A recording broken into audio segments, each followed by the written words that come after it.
ఇక కేసీఆర్ కేటీఆర్ గుండు వాళ్ళ ఓటుడే మిగిలింది తెలంగాణ సమాజంలో.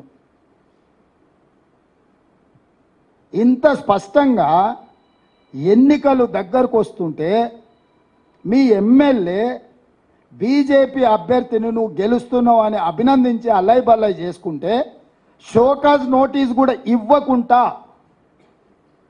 కనీసం వివరణ కూడా అడగకుండా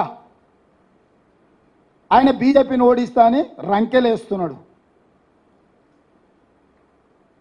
ఆయన మహబూబ్నగర్ పోయిందంట, తింటుంటేనే 2 సార్లు కరెంటు పోయిందంట. మేమన్నా బకాసూరును అరణాయన రోజంతా తిననీకే ఎంతసేపు తింటాం? 10 నిమిషాలు 15 నిమిషాలు తింటాం తిండి తింటే.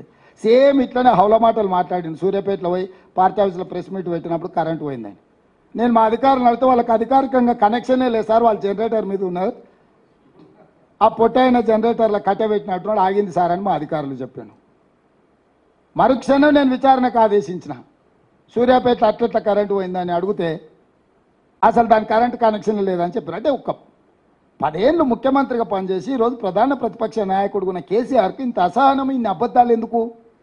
ఏం కొట్టుకపోయింది? ఏం మునిగిపోయింది?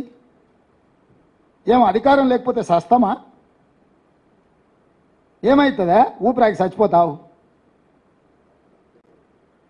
అసలు ఏమన్నా 10 ఏళ్ళు దేశాన్ని బట్టి పీడించిన మోడీని ఎట్లా ఓడగొట్టాలన్న బాధ్యత లేకుండా 100 రోజులలో 5 గ్యారెంటీలు అమలు చేసి ఈరోజు 2 లక్షల రుణమాఫీ ఖచ్చితంగా అమలు చేస్తామని మేం చెప్తుంటే, అరే పిల్లగాడేదో తిప్పల పడుతున్నాడు, చేయని చూద్దాం, 6 నెలలు సంవత్సరం సంసారం చేయని, పిల్లనో పిల్లగాడో పుట్టని అని అంటాడు ఎవడన్న పెద్దోళ్ళు.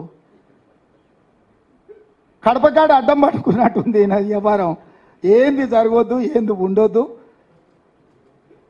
ఏం పోయే కాలము, ఏంది దుర్మార్గము?